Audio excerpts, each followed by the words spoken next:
존경하는 재판관 여러분, 그리고 사랑하는 국민 여러분, 작년 12월 3일 비상계엄을 선포한 후 84일이 지났습니다.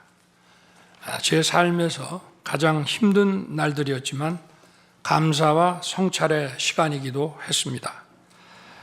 저 자신을 돌아보면서 그동안 국민들께 과분한 사랑을 받아왔다는 생각이 들었습니다.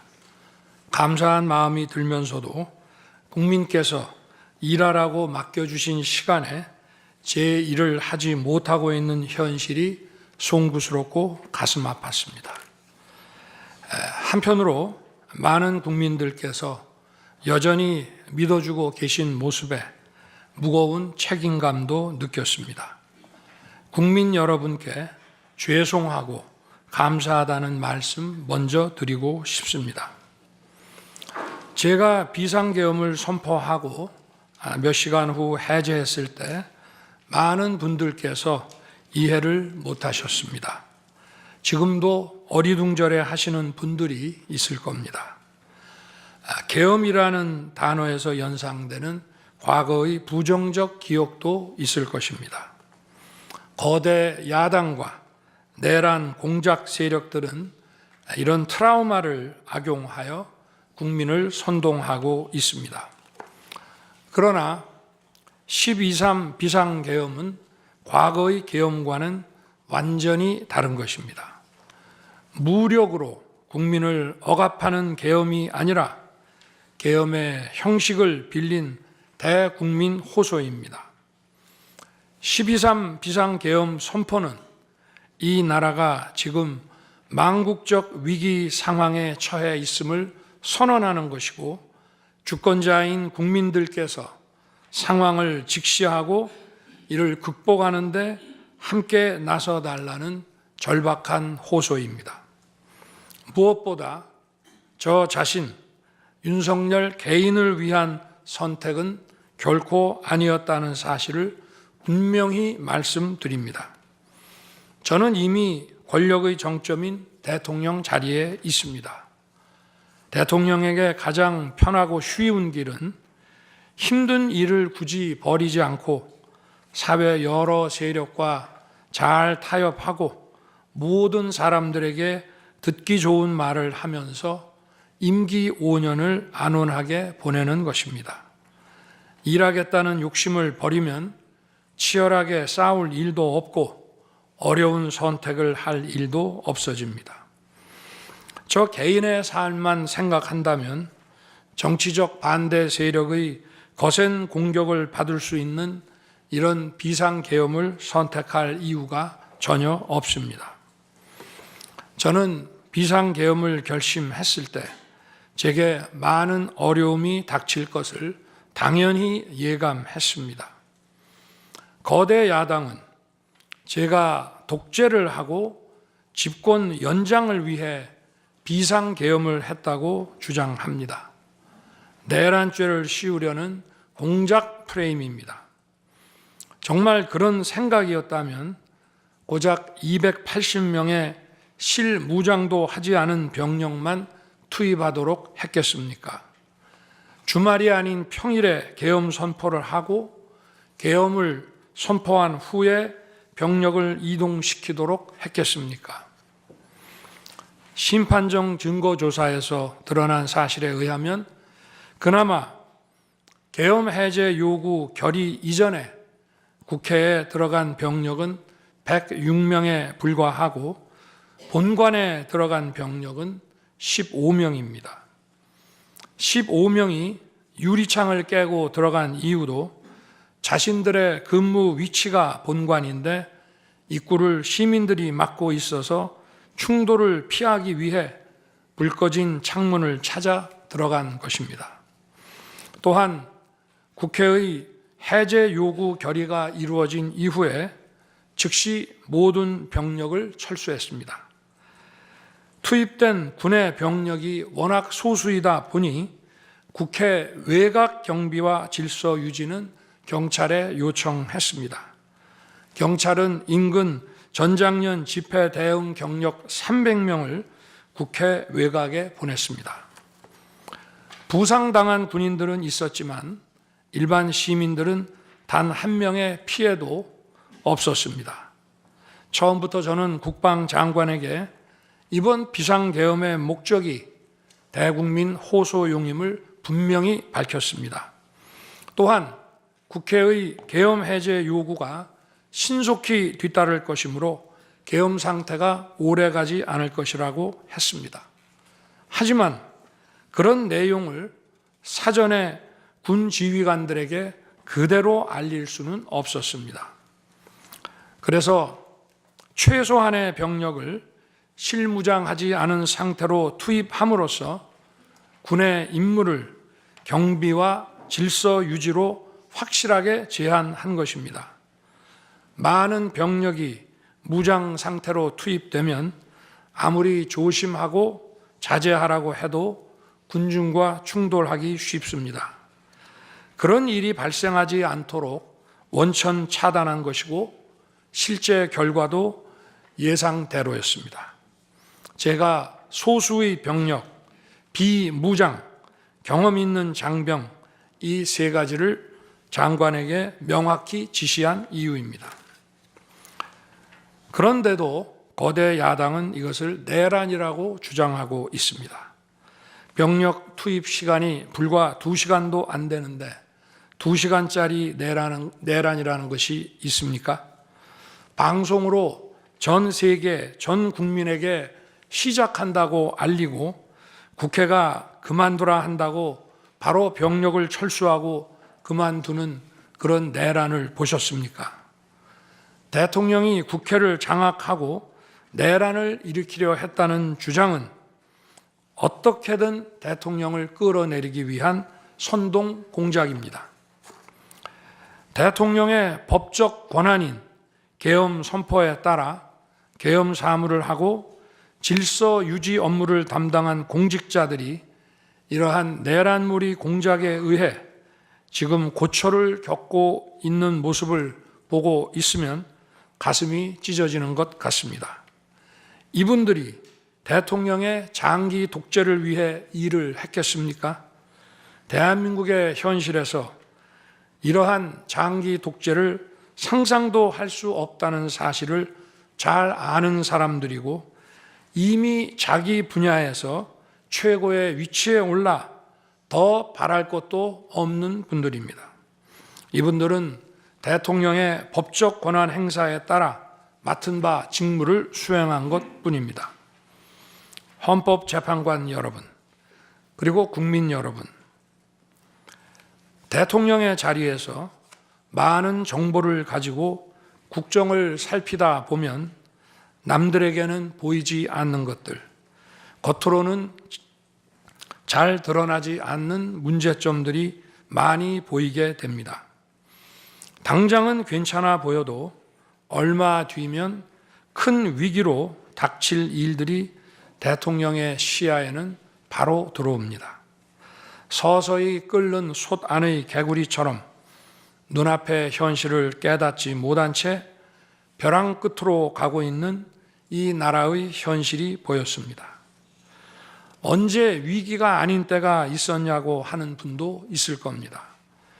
그렇지만 그동안의 위기가 돌발 현안 수준이었다면 지금은 국가 존립의 위기, 총체적 시스템의 위기라는 점에서 차원이 완전히 다릅니다.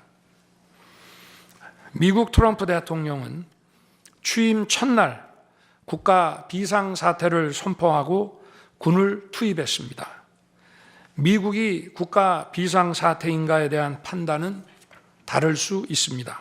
하지만 불법 체류자와 마약 카르텔 등 당면한 위기에 맞서 국민들을 지키기 위한 대통령의 결단임은 분명해 보입니다. 그렇다면 지금 우리나라의 현실은 어떻습니까? 국가 비상사태가 아니라고 단언할 수 있습니까? 북한을 비롯한 외부 주권 침탈 세력들과 우리 사회 내부의 반국가 세력이 연계하여 국가 안보와 계속성을 심각하게 위협하고 있습니다. 이들은 가짜 뉴스, 여론 조작, 선전 선동으로 우리 사회를 갈등과 혼란으로 몰아넣고 있습니다. 당장 2023년 적발된 민주노총 간첩단 사건만 봐도 반국가 세력의 실체를 쉽게 확인할 수 있습니다. 이들은 북한 공작원과 접선하여 직접 지령을 받고 군사시설 정보 등을 북한에 넘겼습니다. 북의 지령에 따라 총파업하고 미국 대통령 방한 반대, 한미연합훈련 반대, 이태원 참사 반정부 시위 활동 등을 펼쳤습니다. 심지어 북한의 지시에 따라 총선과 대선에 개입한 정황도 드러났습니다. 지난 대선 직후에는 대통령 탄핵의 불씨를 지필하면서 구체적인 행동 지령까지 내려왔습니다. 실제로 대통령 당선인이 취임하기도 전인 2022년 3월 26일 윤석열 선제 탄핵 집회가 열렸고, 그때부터 2024년 12월 초까지 무려 178회의 대통령 퇴진 탄핵 집회가 열렸습니다. 이 집회에는 민노총 산하 건설 노조, 언론 노조 등이 참여했고 거대 야당 의원들도 발언대에 올랐습니다. 결국 북한의 지령대로 된 것 아닙니까? 요즘 세상에 간첩이 어디 있냐고 말하는 분들도 있습니다. 하지만 간첩은 없어진 것이 아니라 대한민국의 자유민주주의를 무너뜨리는 체제 전복 활동으로 더욱 진화한 것입니다. 그런데 이러한 간첩 활동을 막는 우리 사회의 방어막은 오히려 약해지고 곳곳에 구멍이 난 상태입니다. 지난 민주당 정권의 입법 강행으로 2024년 1월부터 국정원의 대공수사권이 박탈됐습니다. 간첩단 사건은 노하우가 축적된 기관에서 장기간 치밀하게 수사를 해야 합니다. 그런데 제대로 준비할 시간도 없이 전문성과 경험이 부족한 경찰에 대공수사권이 넘어가 버렸습니다. 간첩이 활개치는 환경이 만들어진 것입니다. 게다가 애써 잡아도 재판이 장기간 방치되는 상황까지 발생하고 있습니다. 현재 재판이 진행 중인 간첩 사건이 민노총 간첩단, 창원 간첩단, 청주 간첩단, 제주 간첩단 등 4건이나 됩니다. 그런데 청주 간첩단 사건은 1심 판결까지 29개월이 넘게 걸렸고, 민노총 간첩단 사건도 1심 판결에 1년 6개월이 걸렸습니다.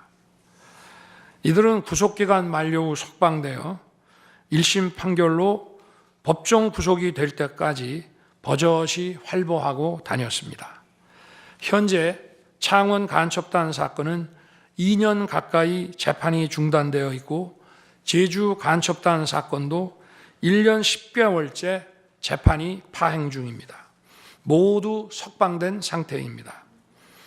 간첩을 잡지도 못하고 잡아도 제대로 처벌도 못하는데 이런 상황이 과연 정상입니까? 그런데도 거대 야당은 민노총을 옹호하기 바쁘고 국정원 대공수사권 박탈에 이어 국가보안법 폐지까지 주장하고 있습니다. 경찰의 대공수사에 쓰이는 특활비마저 전액 삭감해서 영원으로 만들었습니다. 한마디로 간첩을 잡지 말라는 것입니다. 작년에는 중국인들이 드론을 띄워 우리 군사기지, 국정원, 국제공항과 국내 미군 군사시설을 촬영하다 연이어 적발되었습니다. 이들을 간첩죄로 처벌하기 위해서는 법률을 개정해야 하는데 거대 야당이 완강히 거부하고 있습니다. 국가 핵심 기술을 유출하는 산업 스파이도 최근 급증하고 있습니다. 반도체, 디스플레이 등 기술 유출 피해가 수십조 원에 달하는데 그 3분의 2가 중국으로 유출됩니다.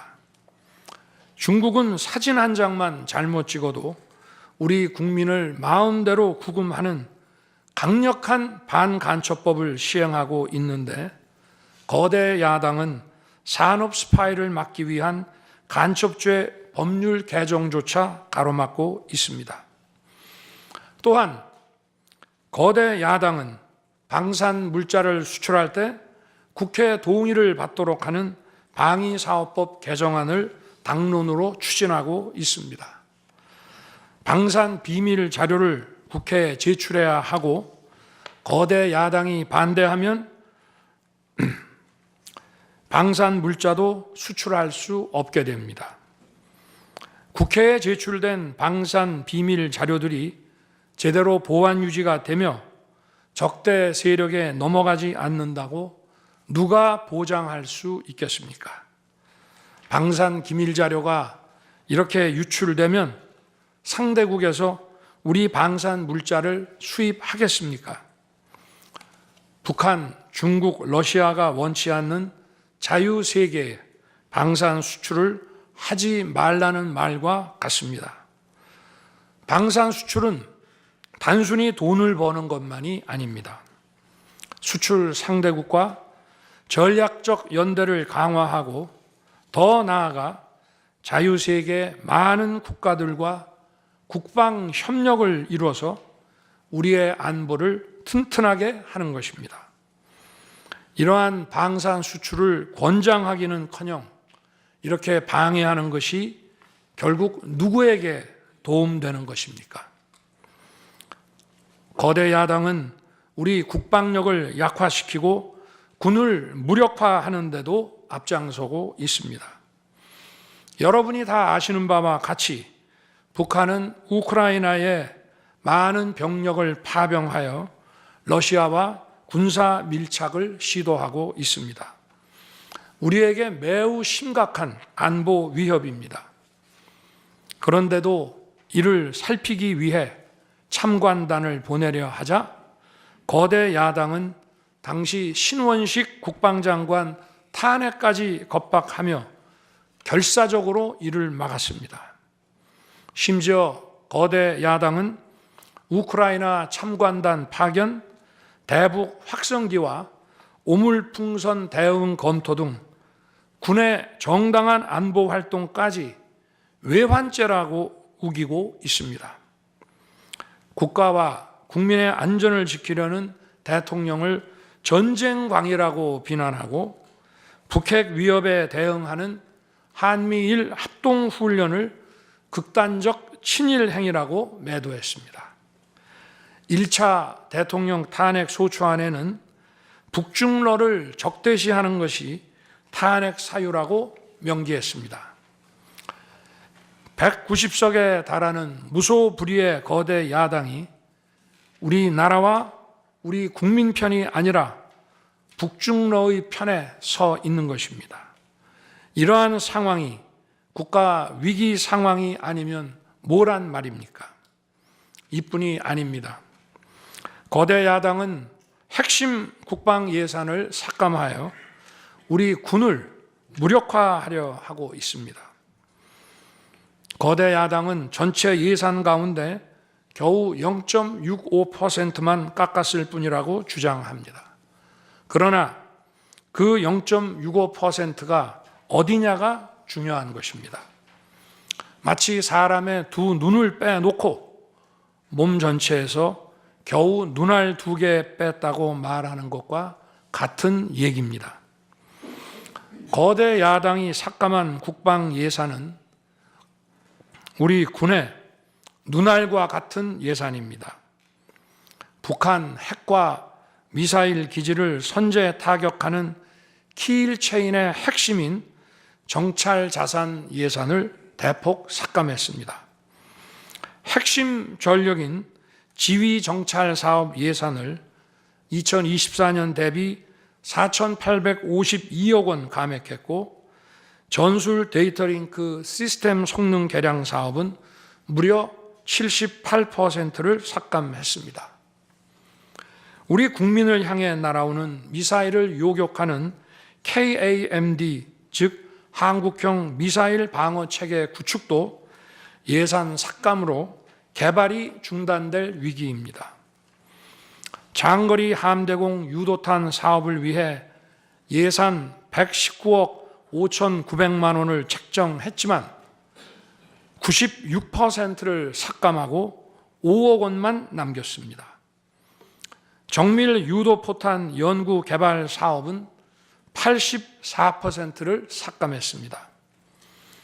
아무리 주먹이 세도 앞이 보이지 않으면 싸울 수 없듯이 감시 정찰 자산이 없으면 아무리 좋은 무기도 무용지물입니다. 게다가 최근 북한의 드론 공격이 큰 위협으로 대두되고 있습니다. 드론 방어 예산 100억 원 가운데 무려 99억 5,400만 원을 깎아서 사업을 아예 중단시켜버렸습니다. 도대체 누구의 지시를 받아서 이렇게 핵심 예산만 딱딱 골라 삭감했는지 저도 궁금할 지경입니다. 게다가 지난 민주당 정권은 국군 방첩사령부의 수사 요원을 2분의 1가량 대폭 감축하여 군과 방산에 대한 정보 활동과 방첩 활동에 심각한 타격을 주었습니다. 또 과거 간첩 사건과 연루된 인물을 국정원의 주요 핵심 간부로 발령내서 국정원이 방첩기관인지 정보 유출기관인지 모를 조직으로 방치하기도 했습니다. 지난 정부 시절 이런 일을 주도한 인물들이 여전히 거대 야당의 핵심 세력으로서 우리의 안보를 흔들고 있습니다.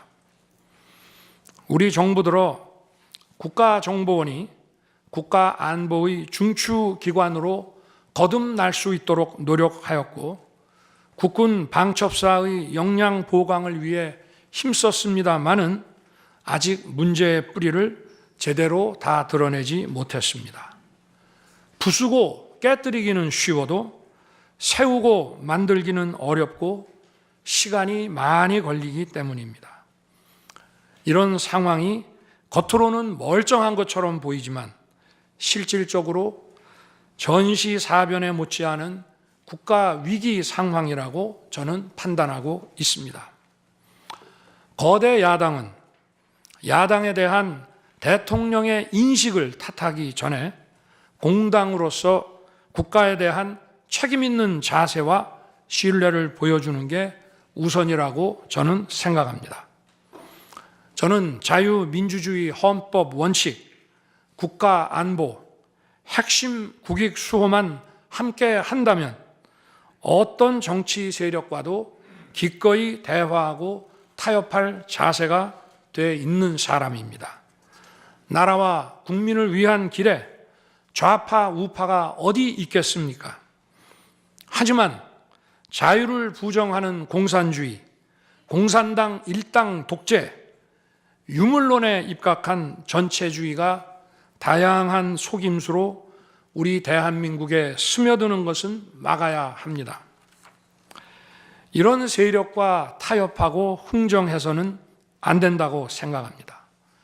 우리가 가치를 공유하지 않는 나라와도 교역도 할 수 있고 국제 협력, 상호 이익을 추구할 수도 있습니다. 하지만 우리 정치 체제에 영향을 미치고 스며드는 것은 막아야 합니다. 그것이 국방 안보만큼 중요한 정치 안보입니다. 바로 우리의 자유민주주의를 지키는 길입니다. 자유민주주의 국가의 공당이라면 이런 세력을 옹호하고 이런 세력과 손잡는 일은 절대 해서는 안 되는 것입니다. 재판관 여러분, 그리고 국민 여러분, 거대 야당은 제가 취임하기도 전부터 대통령 선제 탄핵을 주장했고 줄탄핵, 입법 폭주, 예산 폭거로 정부의 기능을 마비시켜 왔습니다. 거대 야당은 이러한 폭주까지도 국회의 정당한 권한 행사라고 강변합니다. 그러나 국회의 헌법적 권한은 국민을 위해 쓰라고 부여된 것입니다. 자신들의 정치적 목적을 위해 정부 기능을 마비시키는데 그 권한을 악용한다면 이는 헌정 질서를 붕괴시키는 국헌문란의 다름 아닙니다. 또한 거대 야당은 제가 비상계엄으로 국회의 권능을 마비시키려 했다며 내란몰이를 계속하고 있습니다. 하지만 거대 야당은 제가 대통령에 취임한 이후, 아니 취임하기도 전부터 지금까지 지속적으로 끈질기게 정부의 권능을 마비시켜 왔습니다. 마치 정부를 마비시키는 것이 유일한 목표인 것처럼 국회의 권한을 마구마구 휘둘러 왔습니다. 국회의원과 직원들의 출입도 막지 않았고 국회 의결도 전혀 방해받지 않은 2시간 반짜리 비상계엄과 정부 출범 이후 2년 반 동안 줄탄핵, 입법 예산 폭거로 정부를 마비시켜온 거대 야당 가운데 어느 쪽이 상대의 권능을 마비시키고 침해한 것입니까? 거대 야당은 국무위원들은 물론이고 방통위원장, 검사, 감사원장에 이르기까지 탄핵하고 또 탄핵했습니다. 탄핵 사유가 되는지 여부는 전혀 중요하지 않았습니다. 심지어 거대 야당 대표를 노려봤다고 장관을 탄핵하기도 했습니다. 일단 탄핵해서 직무를 정지시켜 놓고 정작 헌재 탄핵 심판에서는 탄핵 사유를 마음대로 변경하는 황당한 일도 반복해 왔습니다. 얼마 전 중앙지검장 등 검사들에 대한 탄핵 심판을 재판관 여러분께서 직접 진행하시지 않았습니까? 기자회견장에서 거짓말을 했다는데 실제로는 그 기자회견장에 나오지도 않았고 국정감사에서 허위 증언을 했다는데 정작 국정감사에 출석하지도 않았습니다. 기본적인 탄핵 사유조차 틀렸는데도 일단 직무부터 정지시키고 보는 것입니다. 이것이 과연 정상적인 일입니까? 거대 야당의 공직자 줄 탄핵은 정부 기능을 마비시키는 차원을 넘어 헌정 질서 붕괴로 치닫고 있습니다. 이태원 참사가 발생하자 거대 야당은 연일 진상규명을 외치면서 참사를 정쟁에 이용했습니다. 급기야 행정안전부 장관을 탄핵했습니다. 당시 북한이 민노총 간첩단에게 보낸 지령문에 이런 내용이 있습니다. 이번 특대형 참사를 계기로 사회 내부에 세월호 참사 진상규명 투쟁과 같은 정세 국면을 조성하는 데 중점을 두고 각계각층의 분노를 최대한 분출시켜라. 거대 야당이 북한 지령을 받은 감첩단과 사실상 똑같은 일을 벌인 것입니다. 이야말로 사회의 갈등과 혼란을 키우는 선동 탄핵이라 할 것입니다. 거대 야당은 자신들의 당대표를 수사하는 검사들도 줄줄이 탄핵하고 서울중앙지검장까지 탄핵했습니다. 검사 탄핵은 그 자체로도 수사 방해이지만 검사 탄핵을 지켜보는 판사들에 대한 겁박이 되기 마련입니다. 야당 대표에 대한 검찰 수사를 막고 야당 대표의 범죄를 심판할 판사들까지 압박하기 위한 방탄 탄핵인 것입니다. 급기야 거대 야당은 지난 정부의 이적 행위를 감사하던 감사원장까지 탄핵했습니다. 거대 야당은 감사원장 탄핵 소추안에 사드 정식 배치 고의 지연 의혹 감사를 탄핵 사유로 포함시켰습니다. 이 사건은 지난 민주당 정부의 안보라인 고위직 인사 4명이 주한 중국 대사관 무관에게 사드 배치 작전명, 작전 일시, 작전 내용 등 국가 기밀 정보를 넘겨준 간첩 사건입니다. 감사원은 이를 적발하고 검찰에 수사 의뢰하는 등 감사 조치를 진행하였는데 이것이 탄핵 사유라는 것입니다.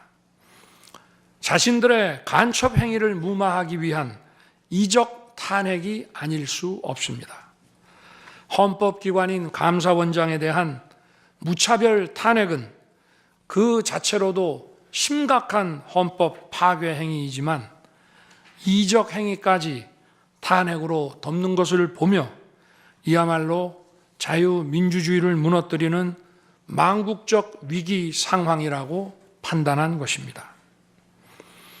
또 한편 정부 각 부처들은 국민의 세금으로 엄청난 규모의 예산을 사용 집행하고 있습니다. 수많은 산하 기관도 거느리고 있습니다. 그런데 이런 부처의 수장들을 탄핵 소추로 직무정지시켜 그 부처의 기능을 마비시키거나 심각하게 저해한다면 기회 비용과 재정적 측면에서도 국가와 국민에 얼마나 막대한 경제적 피해를 입히는 것이 되겠습니까? 거대 야당은 공직자를 무차별 탄핵 소추하고 소추인단 변호사 비용도 국민 세금으로 사용하고 있습니다. 그렇지만 억울하게 탄핵 소추된 공직자들은 직무가 정지된 상황에서 자기 개인 자금으로 변호사 비용까지 조달해야 합니다. 정부 공직자들은 거대 야당의 이러한 폭거에 한없이 위축될 수밖에 없습니다. 이처럼 거대 야당은 선동 탄핵, 방탄 탄핵, 이적 탄핵으로 대한민국을 무너뜨리고 있습니다.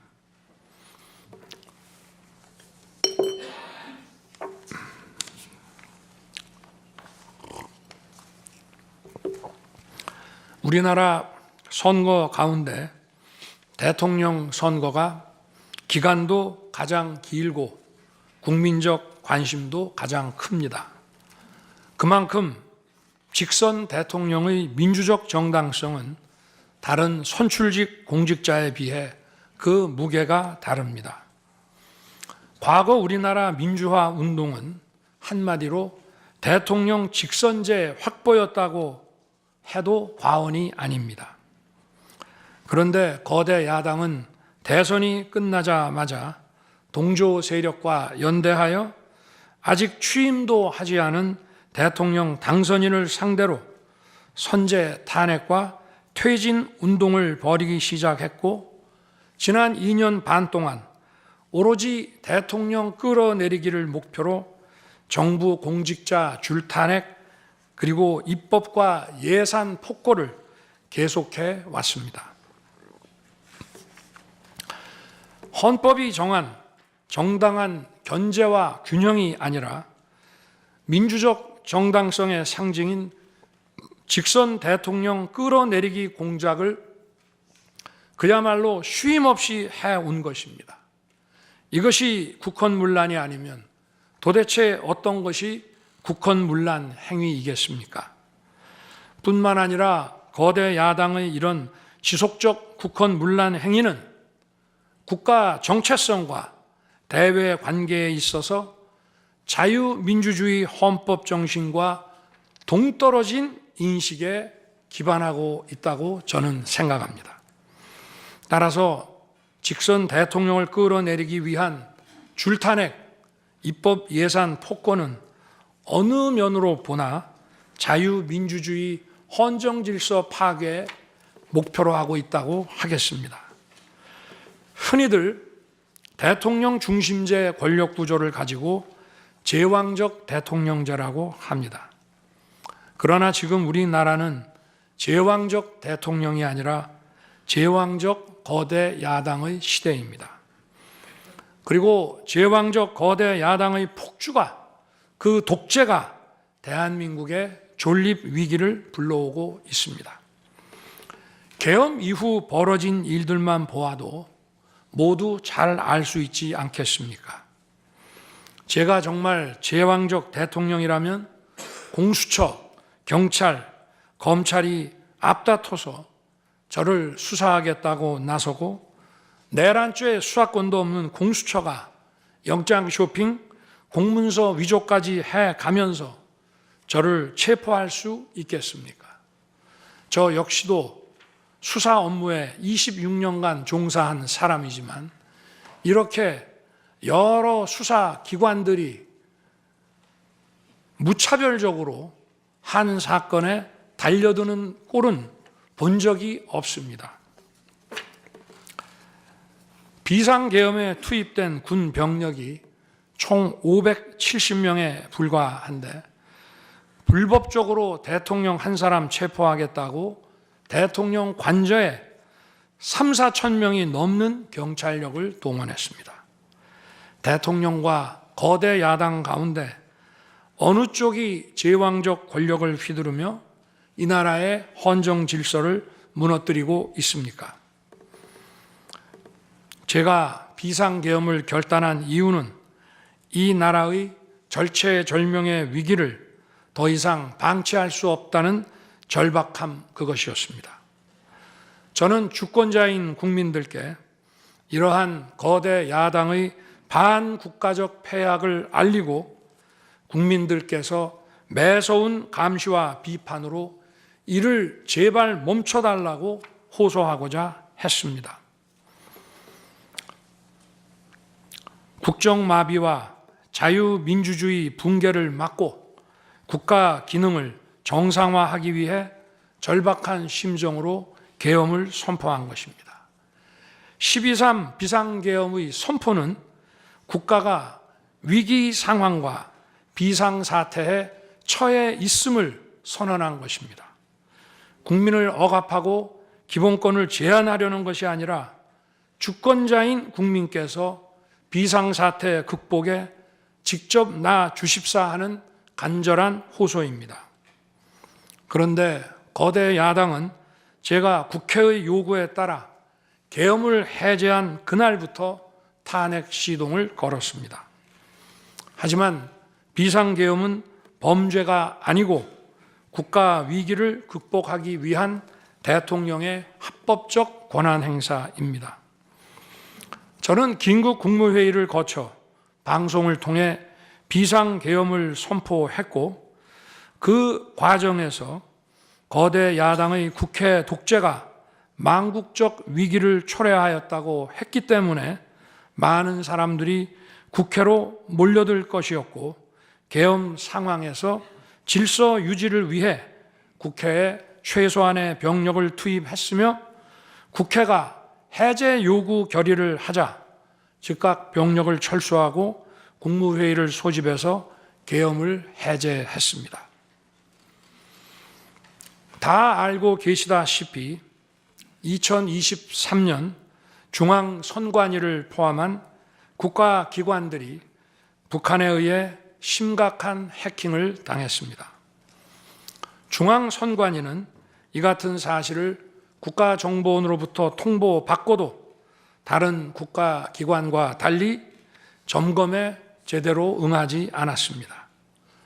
나중에 채용비리 사건 때문에 울며 겨자 먹기로 응한 일부 소극적 점검 결과 심각한 보안 문제가 드러났기 때문에 중앙선관위 전산 시스템 스크린 차원에서 소규모의 병력을 보낸 것입니다.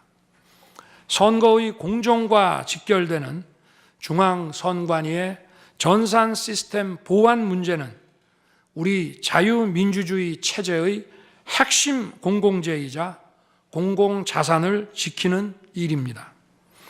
더구나 그동안의 선거 소송에서 드러난 다량의 가짜 부정투표 용지, 그리고 투표 결과가 도저히 납득하기 어렵다는 통계학과 수리과학적 논거 등에 비추어 중앙선관위의 전산 시스템에 대한 투명한 점검 필요성이 꾸준히 제기되어 왔습니다.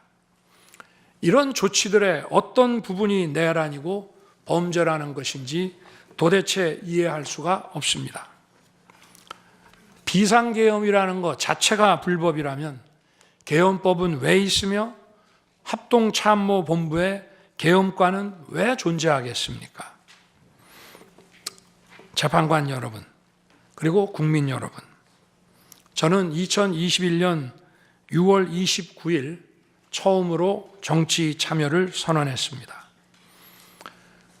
대통령이라는 자리가 영광의 길이 아니라 형극의 길이라는 사실은 이미 잘 알고 있었습니다. 또 대통령직을 아주 가까이에서 지켜보신 어떤 분은 우리나라 대통령직은 저주의 길이라면서 만류하시기도 했습니다. 그러나 자유민주주의라는 헌정 질서가 무너지고 있는 상황에서 나라를 지키고 싶어 정치를 시작했습니다. 그때 정치 참여를 선언하면서 국민께 드린 약속이 있습니다. 우리의 미래를 짊어질 청년들, 국가를 위해 희생하신 분들, 산업화에 일생을 바친 분들, 나라의 민주화에 헌신하고도 묵묵히 생업에 종사하며 살아가시는 분들, 성실하게 세금을 내시는 분들, 이런 분들이 분노하지 않는 나라를 만들겠다는 약속이었습니다. 그리고 청년들이 마음껏 뛰는 역동적인 나라, 창의와 자유가 넘치는 혁신의 나라, 약자가 기죽지 않은 따뜻한 나라, 국제사회와 가치를 공유하고 책임을 다하는 나라를 만들겠다고 국민께 약속드렸습니다. 거대 의석과 이권 카르텔이 나라의 주인 노릇을 하는데 맞서 국민들에게 빼앗긴 주권을 되찾아 드리겠다고 약속했습니다. 그날 이후 지금까지 단 한순간도 이 약속을 잊은 적이 없습니다. 국민의 선택을 받아 대통령이 된 후 이 약속을 지키기 위해 쉼없이 노력하고 또 노력했습니다. 무엇 하나 쉬운 일이 없었습니다. 글로벌 복합 위기로 인한 대외 환경의 어려움이 계속됐습니다. 지난 민주당 정부의 잘못된 소주성 정책과 부동산 정책은 우리 경제와 민생의 문제를 풀어가는데 계속 발목을 잡았습니다. 하지만 어떤 문제라도 노력하면 풀어낼 수 있다고 믿었고 실제로 우리 기업, 우리 국민과 함께 뛰면서 하나하나 문제를 해결할 수 있었습니다. 기쁘고 보람 있는 일도 많았고 부족하고 아쉬운 일도 있었습니다. 무엇보다 국가 안보와 국민 안전을 지키는 제복 입은 공직자에 대한 처우 개선 추진이 보람된 일이었습니다. 지난 민주당 정권은 반일 선동에만 열을 올렸지만 우리 정부에서는 1인당 GDP가 일본을 앞질렀고 우리 인구의 2배 반이 넘는 경제 강국 일본과 수출액 차이가 작년에는 불과 수십억 불 규모로 좁혀졌습니다. 20년 전에 비해 100분의 1, 지난 민주당 정부에 비해 수십분의 1로 줄어든 것입니다. 또 작년에 30번이나 열었던 전국 순회 민생 토론의 기억이 많이 납니다. 국민의 어려움을 직접 듣고 많은 일을 현장에서 해결해 드리면서 국민과 같이 웃기도 했고 같이 울기도 했습니다. 수도권, 영남, 호남, 충청, 강원, 제주까지 전국 모든 지역을 다니면서 지역 발전 방안을 함께 고민했습니다. 우리 국민들께서 전국 어디에 사시든 공정한 기회를 누리며 행복하게 살 수 있도록 만들어서 진정한 국민 통합을 이루고 싶었습니다. 다시 그렇게 일할 기회가 있을까 마음이 아립니다. 1박 4일의 살인적 일정으로 미국에 가서 한미일 캠프 데이비드 선언을 발표했을 때는 보람이 컸고 정말 마음이 든든했습니다. 방산 수출에 물꼬를 트고 팀 코리아가 체코 원전 건설 사업의 우선 협상 대상자로 선정됐을 때에는 어린아이같이 기뻤습니다. 아쉬웠던 순간도 떠오릅니다. 기업과 국민들에게 꼭 필요한 법안들은 하염없이 뒤로 밀어놓고 거부권을 행사할 수밖에 없는 위헌적 법안, 핵심 국익에 반하는 법안들이 야당 단독으로 국회에서 일사천리 통과될 때에는 답답했습니다. 국방, 치안, 민생을 위해 꼭 필요한 아킬레스건 예산들이 삭감됐을 때에는 막막했습니다. 지금 저는 잠시 멈춰서 있지만 많은 국민들, 특히 우리 청년들이 지금 대한민국이 처한 상황을 직시하고 스스로 주권을 되찾고 나라를 지키기 위해 나서고 있습니다. 비상계엄의 목적이 망국적 위기 상황을 알리고 헌법 제정 권력인 주권자들께서 나서 주시기를 호소하는 것이었는데 이것만으로도 비상계엄의 목적이 상당 부분 이루어졌다고 생각하게 됩니다. 저의 진심을 이해해 주시는 우리 국민과 청년들에게 진심으로 감사 말씀을 드리고 싶습니다. 제가 직무에 복귀하게 되면 나중에 또다시 계엄을 선포할 것이라는 터무니없는 얘기도 있습니다. 계엄의 형식을 빌린 대국민 호소로 이미 많은 국민과 청년들께서 나라의 상황을 직시하고 나라 지키기에 나서고 계신데 그런 일을 또 할 이유가 있겠습니까? 결코 그런 일은 없을 것입니다.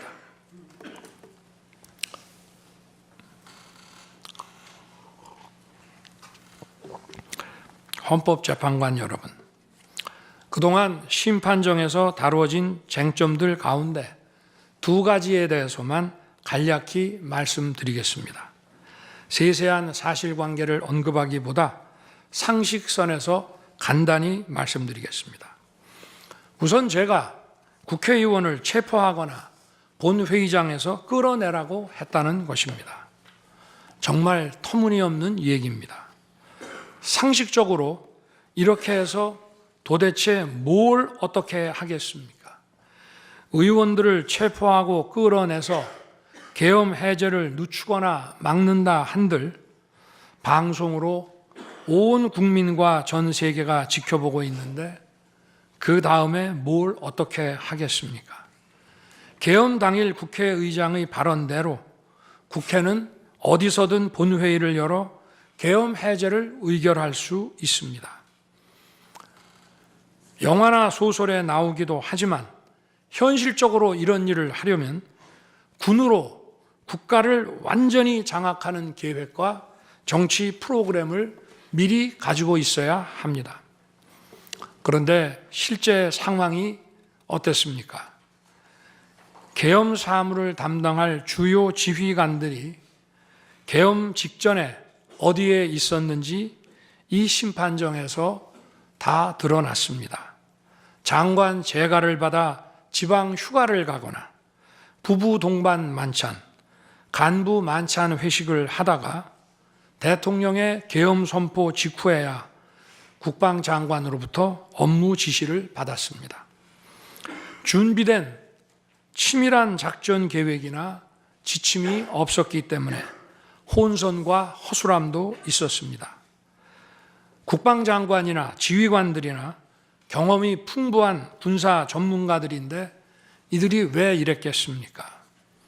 12.3 계엄 선포는 계엄의 형식을 빌린 대국민 호소이고 과거 계엄과는 다른 것이었기 때문입니다. 이미 민주주의를 수십 년 경험하고 몸에 밴 우리 50만 군이 임기 5년 단임 대통령의 사병 노릇을 할 리가 있습니까? 제가 비상계엄을 선포한 이유는 오로지 주권자인 국민들에게 국회의 망국적 독재로 나라가 위기에 빠졌으니 이를 직시하고 감시와 비판의 견제를 직접 해달라는 것이었습니다. 공화국의 대의제 위기에 헌법 제정 권력인 주권자가 직접 나서야 한다는 호소였습니다.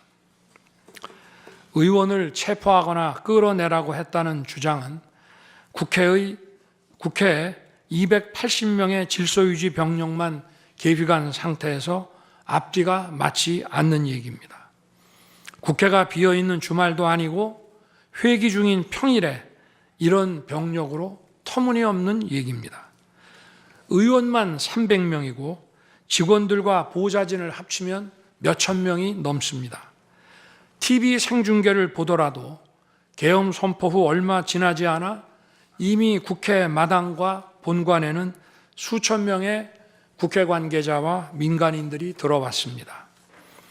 실제로 계엄 선포 후 1시간 30분이 지나서야 질서유지 군 병력이 도착했고 경내에 진입한 병력이 106명, 그 중에서 본관에 들어간 병력이 겨우 15명인데 이런 극소수 병력을 가지고 국회의원을 체포하고 끌어낸다는 것이 말이 되겠습니까?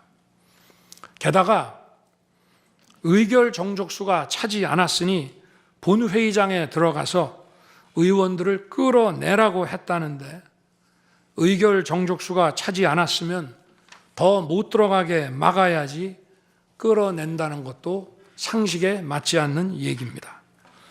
본관에 진입한 군인들은 본회의장이 어디에 있는지도 몰랐다고 합니다. 무엇 하나 말이 되지 않습니다. 단 한 사람도 끌려 나오거나 체포된 일이 없었으며 군인이 민간인들에게 폭행당한 일은 있어도 민간인을 폭행하거나 위해를 가한 일은 한 건도 없었습니다. 실제로 일어나지도 않았고 일어날 수도 없는 불가능한 일에 대해 이런 주장을 하는 것은 지난번에도 말씀드렸지만 그야말로 호수 위에 비친 달빛을 건져내려는 것과 같은 허황된 것입니다. 거대 야당은 대통령의 헌법상 권한에 기해 선포된 계엄을 불법 내란으로 둔갑시켜 탄핵 소추를 성공시켰습니다. 그리고는 헌재 심판에서는 탄핵 사유에서 내란을 삭제했습니다. 그야말로 초유의 사기 탄핵이 아닐 수 없습니다. 내란이냐 아니냐는 긴 시간의 복잡한 심리를 통해 가려지는 게 아닙니다. 내란이냐 아니냐는 판례에서 보듯이 실제 일어난 일과 진행된 과정에서 드러난 결과로 누구나 쉽게 바로 알 수 있어야 내란이 되는 것입니다. 거대 야당과 소추단이 헌재 심판 대상에서 내란을 삭제한 이유는 심판의 심리 시간을 단축시키려는 것이 아니라 내란의 실체가 없기 때문입니다. 더구나 12.3 계엄은 발령부터 해제까지 역사상 가장 빨리 종결된 계엄입니다. 그러다 보니 계엄사령부 조직도 구성되지 못했고 예하 수사본부 조직도 전혀 만들어지지 못한 채 그냥 계엄이 종료됐습니다. 비상계엄 국무회의에 대해 간단히 말씀드리겠습니다. 계엄 당일 국무회의는 국무회의로 보기 어렵다는 주장이 있습니다. 그런데 국무회의를 할 것이 아니었다면 도대체 12월 3일 밤에 국무위원들이 대통령실에 온 이유를 오히려 제가 묻고 싶습니다. 국무회의가 아니라 간담회 정도였다는 주장도 있습니다만 그날이 간담회를 할 상황은 아닙니다. 간담회는 의사 정족수도 없는데 국무회의 의사 정족수가 찰 때까지 왜 기다렸겠습니까? 당일 저녁 8시 반부터 국무위원들이 차례로 오기 시작했고 저는 비상계엄에 대해 설명하고 국방장관은 계엄의 개요가 기재된 비상계엄 선포문을 나눠줬습니다. 국무위원들은 경제적, 외교적으로 어려움이 있다고 우려했고 저는 대통령으로서 각 부처를 관장하는 국무위원들의 생각과 다른 생각을 가지고 있으며 국가가 비상 상황이고 비상한 조치가 필요함을 설명했습니다. 그리고 각 부처 장관의 우려사항, 예를 들어 경제부총리의 금융시장 혼란 우려와 외교장관의 우방국 관계 우려는 제가 걱정하지 말라고 했습니다. 국무위원들이 과거의 계엄을 연상하고 있는 상황에서 저는 그냥 걱정하지 말라고 할 수밖에 없었습니다. 의사 정족수 충족 이후 국무회의 시간은 5분이었지만 그 이전에 충분히 논의를 한 것입니다. 다음 날 새벽 해제 국무회의는 소요 시간이 단 1분이었습니다. 실제 정례 주례 국무회의 경우에도 모두와 마무리 발언 등을 하고 많은 안건을 다루기 때문에 1시간가량 걸리지만 개별 안건의 심의 시간은 극히 짧습니다. 또한 비상계엄을 위한 국무회의를 정례 주례 국무회의처럼 하기는 어렵습니다. 보안 유지가 중요하고 그렇게 해야 혼란도 줄이고 질서 유지 병력도 최소화할 수 있기 때문입니다. 이상민 전 행안부 장관은 지난 심판정에서 그동안 국무회의를 100여 차례 참석했지만 이번 국무회의처럼 실질적으로 열띤 토론이나 의사 전달이 있었던 것은 처음이라고 했습니다. 국무회의 배석을 위해 비서실장과 안보실장도 통상처럼 대통령실로 나오도록 했고 국가 안보의 문제이기도 해서 국정원장도 참석시켰습니다. 1993년 8월 13일 김영삼 대통령께서 긴급 재정경제명령으로 금융실명제를 발표했을 때도 국무위원들은 소집 직전까지 발표한다는 사실 자체를 몰랐고 국무회의록도 사후에 작성됐습니다.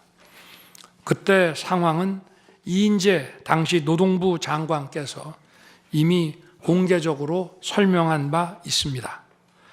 그러나 아무도 이를 두고 국무회의가 없었다고 하지 않았고 당시 헌법재판소는 긴급명령 발동을 모두 합헌이라고 결정했습니다. 그 밖에 여러 쟁점들에 대해서는 변호인단의 변론으로 가름하겠습니다. 재판관 여러분, 그리고 국민 여러분, 저는 언젠가 해야 하고 누군가 해야 하는 일이라면 지금 제가 하겠다는 마음으로 대통령직을 수행해 왔습니다.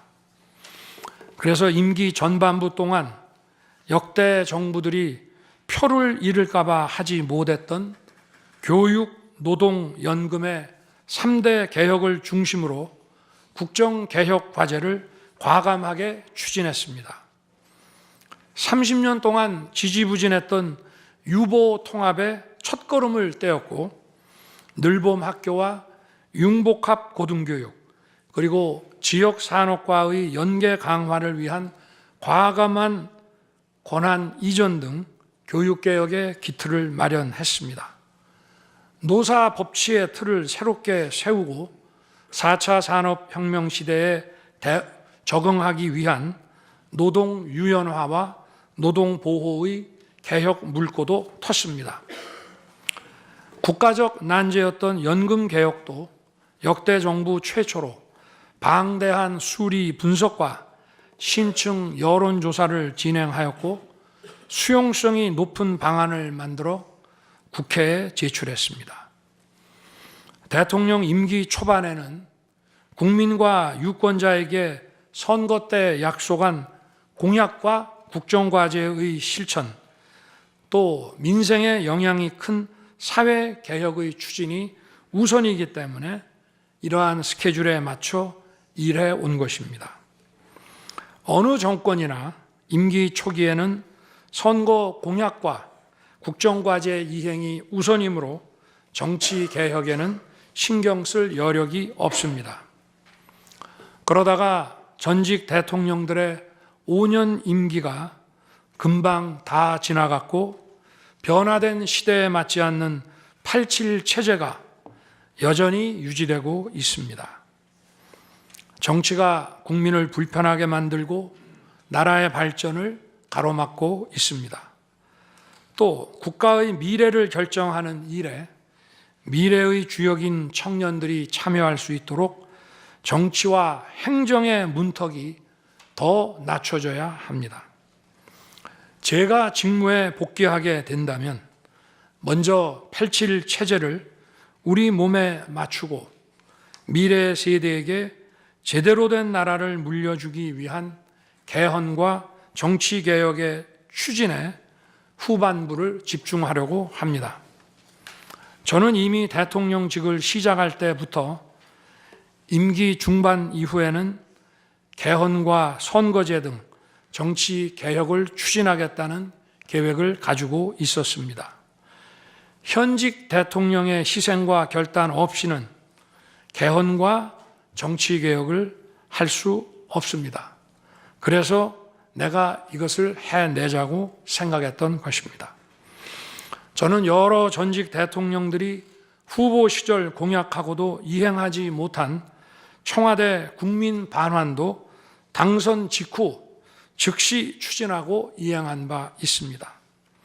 자녀 임기에 연연해하지 않고 개헌과 정치개혁을 마지막 사명으로 생각하여 87 체제 개선에 최선을 다하고 싶습니다. 개헌과 정치개혁 과정에서 국민 통합을 이루는 데도 노력을 다할 것입니다. 결국 국민 통합은 헌법과 헌법 가치를 통해 이루어지는 만큼 개헌과 정치개혁이 올바르게 추진된다면 그 과정에서 갈라지고 분열된 국민들이 통합될 것이라고 믿습니다. 그렇게 되면 현행 헌법상 자녀 임기에 연연해야 할 이유가 없고 오히려 제게는 크나큰 영광이라고 생각합니다. 그리고 국정 업무에 대해서는 급변하는 국제 정세와 글로벌 복합 위기 상황을 감안하여 대통령은 대외 관계에 치중하고 국내 문제는 총리에게 대폭 위임할 생각입니다.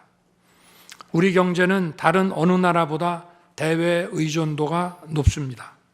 특히 미 트럼프 행정부 출범 이후 국제 질서의 급변과 글로벌 경제 안보의 불확실성에 크게 영향을 받을 수밖에 없습니다. 지금 우리가 국가 노선을 어떻게 선택하느냐에 따라 이 위기가 기회가 될 수도 있고 돌이킬 수 없는 재앙을 맞을 수도 있습니다. 글로벌 중추 외교 기조로 역대 가장 강력한 한미 동맹을 구축하고 한미일 협력을 이끌어낸 경험으로 대외 관계에서 국익을 지키는 일에 매진하고 싶습니다. 임기 전반기에도 지방시다위원회와 국민통합위원회를 통해 지역별, 세대별, 계층별 통합을 위해 노력해 왔지만 앞으로도 국민을 하나로 묶고 국가 전체의 시너지를 올리는 국민 통합에 더욱 노력할 것입니다. 존경하는 헌법재판관 여러분, 먼저 촉박한 일정의 탄핵 심판이었지만 충실한 심리에 애써주신 재판관님들께 깊이 감사드립니다. 이번 심리는 내란 탄핵으로 소추한 후 심판 대상에서 내란을 삭제한 소추단 측이 제시한 쟁점 위주로 이루어지게 됐습니다. 그러다 보니 제가 12.3 비상계엄을 선포한 이유와 그 불가피성에 대해서는 충분히 설명드릴 기회가 부족했다고 생각합니다.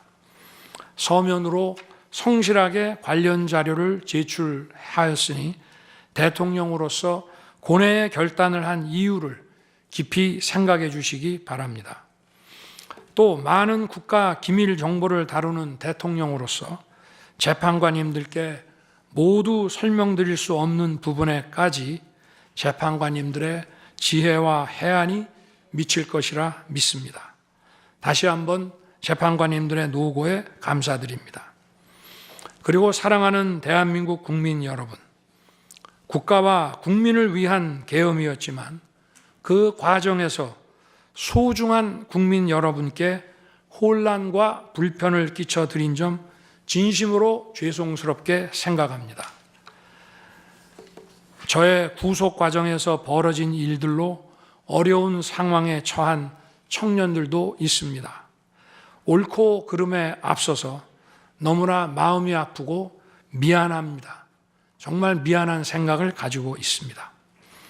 저는 대통령에 출마할 때 나라를 위해 목숨을 바치겠다고 결심했습니다. 지난 12.3 계엄과 탄핵소추 이후 엄동설안에 저를 지키겠다고 거리로 나선 국민들을 보았습니다. 저를 비판하고 질책하는 국민들의 목소리도 들었습니다. 서로 다른 주장을 하고 있지만 모두 대한민국을 사랑하는 마음이라고 생각합니다. 부족한 저를 지금까지 믿어주시고 응원을 보내주고 계신 국민 여러분께 진심으로 감사드립니다. 저의 잘못을 꾸짖는 국민의 질책도 가슴에 깊이 새기겠습니다. 그리고 이 모든 과정이 새로운 대한민국으로 도약하는 디딤돌이 될 수 있도록 최선을 다하겠습니다. 감사합니다.